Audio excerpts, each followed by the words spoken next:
लेकिन अभी जो चलान है वो 3 लोगों के अगेंस्ट आया है। हाज़िरी इसमें 3 लोगों की होगी, अरूप की, सुबहान की और इसकी। और उन्हें जिस तरह से दूसरे कैदियों को रखा जाता है उसी तरह उनके साथ ही, और इनके साथ जैसे वो नेशनल साइबर क्राइम के दूसरे कैदी होते हैं उन्हीं के साथ इनको रखा गया। कोई स्पेशल प्रोटोकॉल किसी किस्म का नहीं है। और बी कैटेगरी उन्होंने डिनाई अभी तक नहीं हमें। तो उसने पाकिस्तान के नाम में इजाफा ही किया है, कोई ऐसा इलीगल काम नहीं किया जिससे पाकिस्तान की कोई बदनामी हो। इस FIR में उनको नॉमिनेट किया गया, फिर भी 10 दिन का फिजिकल रिमांड हुआ है। 10 दिन का फिजिकल रिमांड हुआ है। तो इसमें क्या एक्सपर्टी दिखाई है कि एक बंदे का कोई आप कह लें कि रोल ही नहीं है, फिर भी 10 दिन का रिमांड, और 10 दिन के बाद हमारी जो एजेंसी है वो कोई चीज़ रिकवर नहीं कर पाए, अदालत में पेंडिंग है। तो इसमें बहुत सारे मामला है, अभी हम खुल के उसके ऊपर बात नहीं कर सकते क्योंकि अभी उनकी बेल अलहदगी नहीं हुई, नहीं नहीं, इसके पीछे कुछ लीगल रीजन है। इंशाल्लाह फ्यूचर में आने वाले वक्त में आप लोगों को बता कि there is a wider difference between jail life and normal life. बिल्कुल ये बेशक तो अंडरस्टूड सी बात है कि आप किसी इंसान को ज़िंदगी की सारी आसाइशें भी दे दें और एक कमरे में बंद कर दें तो वो जेल तो फिर जेल ही है। कुछ लोगों को टेक्निकल ग्राउंड के ऊपर PhD की डिग्रियाँ दी जाती हैं, ठीक है, जिसमें बहुत सारे हमारे सियासतदान हैं, क्योंकि वो सियासत के बाबे बन जाते हैं तो उन्होंने कुछ पढ़ा नहीं होता, उनको PhD की डिग्री मिल जाती है। बताइएगा, आज डक्की की तलबी थी, क्या बना आज? बहुत शुक्रिया नातिक। आज रूटीन मैटर में ही जैसा कि आप जानते हैं कि राउंड अबाउट 64 डेज़ हो गए हैं उससे ज़ेर हिरासत, जिसमें वो 22 दिन जुडिशल फिज़िकल रिमांड पे रहा है और अब बाकी का जो अर्सा है वो जुडिशल रिमांड पे है। जुडिशल रिमांड जो है वो हर 14 दिन के बाद एक्सटेंड होता है। तो आज इसके साथ क्योंकि NCCA ने चलान भी जमा करवा दिया है तो चलान के हवाले से भी हेयरिंग थी, और इसमें फिर रूटीन मैटर में उनकी अटेंडेंस थी और मज़ीद 14 डेज़ के लिए इसको एक्सटेंड कर दिया गया। अब इसमें जो नेक्स्ट डेट ऑफ हेयरिंग है वो 3/11/2025 है, तो दोबारा इनको तलब किया गया है। इसमें जो बाकी है, एक सुबहान है जो इसका मैनेजर है और उनकी मिसेज अरूप जतोई, उनकी हवाले से भी आज तलबी थी, वो अपीयर नहीं हो सके, तो उनकी हद तक अदालत ने फिर उनको मज़ीद टाइम दिया है कि नेक्स्ट डेट ऑफ हेयरिंग तक वो भी इस चलान में हेयरिंग हो। अब अगली डेट पे वो भी इनके साथ इस अदालत में पेश हों। अच्छा, अगली डेट में मुझे बताइएगा, एक तो नाम अरीब का भी आ रहा है, सुबहान का भी है, इनकी मिसेस का भी है, और डक्की को मुझे ये बताइएगा अगली तारीख के ऊपर ये तमाम जो है अदालत के रूबरू पेश होंगे? नहीं, अभी तक जो चलान है ना वो 3 लोगों की हद तक आया है। ठीक है। उसमें नंबर 1 पे ये सादुर रहमान ऑफ डक्की है और दूसरे नंबर पे सुबहान है, फिर उनकी मिसेज हैं। ये 3 लोगों की हद तक अभी चलान आया है। बाकियों की हद तक उन्होंने वैसे चलान के अंदर जिक्र किया है कि हमने जो है वो आसम को, सिकंदर को, और एक बिलाल बशीर है लड़का, और एक ये है अरीब, इनको हमने एब्सकॉन्डर डिक्लेयर कर देना है, इनके ख़िलाफ़ हम 87 की कार्रवाई करेंगे। ये चलान के अंदर उन्होंने जिक्र किया है। लेकिन अभी जो चलान है वो 3 लोगों के अगेंस्ट आया है। हाज़िरी इसमें 3 लोगों की होगी, अरूप की, सुबहान की और इसकी। रामी साहब, ये बताइएगा कि अब हाई कोर्ट में कब पिटीशन दायर करने जा रहे हैं डक्की की ज़मानत की? ये बता दें, इतना लेट क्यों किया, इसकी भी कोई वजह पीछे है तो वो भी बता दें हमें। देखें, अभी हाई कोर्ट आप जानते हैं कि उस हमारे पास एक तरह का फ़ाइनल चांस था। इसमें हमने बहुत सारे, उनकी लीगल टीम ने लीगल पहलू को भी देखना था, लीगल पॉइंट्स को भी देखना था, तो डेफिनेटली थोड़ा बहुत मामलात को देखना था और फिर डक्की की इंस्ट्रक्शन पे ही इसको डिले किया गया। तो अब आज उनसे बात हुई है और उन्होंने इस पर थोड़ा फ्लेक्सिबिलिटी दिखाई है।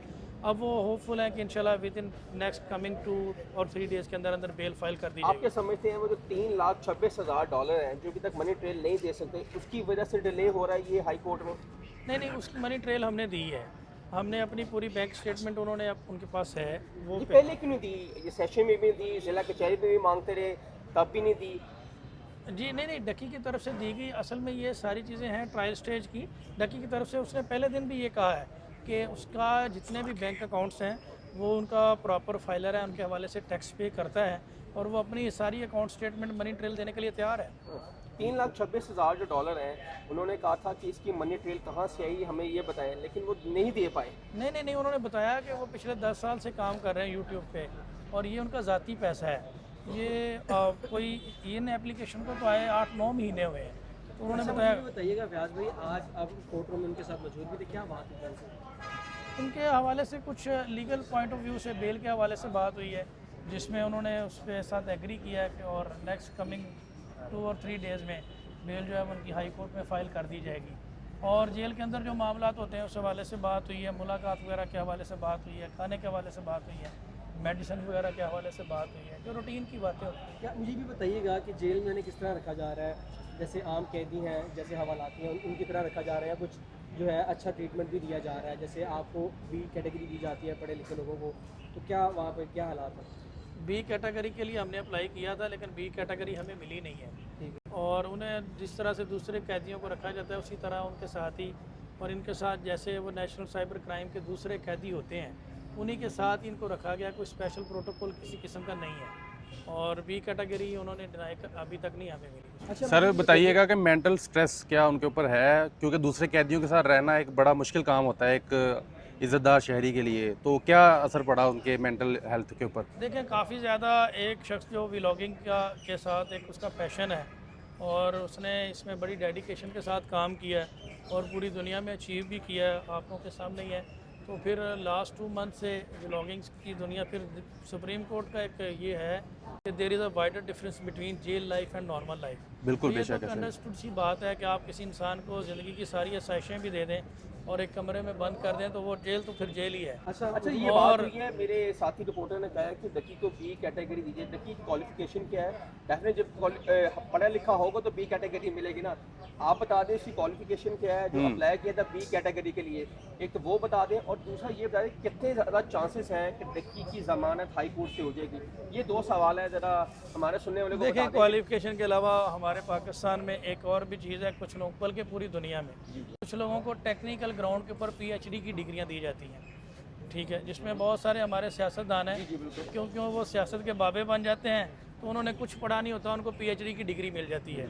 तो उसने यूट्यूब की दुनिया में अचीव किया है, उस हवाले से उसने पाकिस्तान के नाम में इजाफा ही किया है, कोई ऐसा इलीगल काम नहीं किया जिससे पाकिस्तान की कोई बदनामी हो। और अगर उससे रेवेन्यू आता है, प्रमोशन करना, आपने कहा प्रमोशन बदनामी नहीं है, बदनामी नहीं है, अगर प्रमोशन करना और यंगस्टर को बताना कि जाएं इस ऐप पर खेलें, आप भी कमाएं, ठीक है, लिंक मेरे यूट्यूब पे लगा हुआ है, किया तो उसने गलत है। और डक्की ने प्रमोट भी खुद भी एडमिट किया कि मेरे से गलती हुई है, तो आप कैसे कह सकते हैं कि वो लोगों को बहुत अच्छा कर रहा है, उसको भी शायद बी कैटेगरी में, उसकी क्वालिफिकेशन क्या है जिसकी वजह से वो बी कैटेगरी मिली? 10 से 15 साल से वो यूट्यूब से काम कर रहा है। सर यूट्यूब की बात नहीं मैं कह रहा, मैं क्वालिफिकेशन की बात कर रहा हूँ। भाई मेरा सवाल आपसे ये है कि बताइएगा, जो असद नदीम है बाबा पे, वो आते हैं, पकड़े जाते हैं, पकड़े जाने के बाद जमानत भी उनकी हो जाती है, तो क्या लगता है कि जो उनके वकील थे, मेरी जब उनसे बात हुई, उनका उन्होंने ये बताया कि डिले करना जो है एक लेवरेज होती है क्लाइंट के लिए, कि कहीं ना कहीं उसको आगे मुस्तकबिल में लेवरेज मिल जाती है, जब हाई कोर्ट में जाएगा तो जल्दी जमानत मिल जाएगी। आप क्या समझते हैं, डक्की भाई का केस और असद नदीम का केस कितना मुख्तलिफ है? पहला सवाल ये, और दूसरा ये कि असद नदीम बाहर आ गया तो डक्की क्यों नहीं तक बाहर आया? देखिए, इन दोनों के केस में ज़मीन आसमान का फ़र्क है।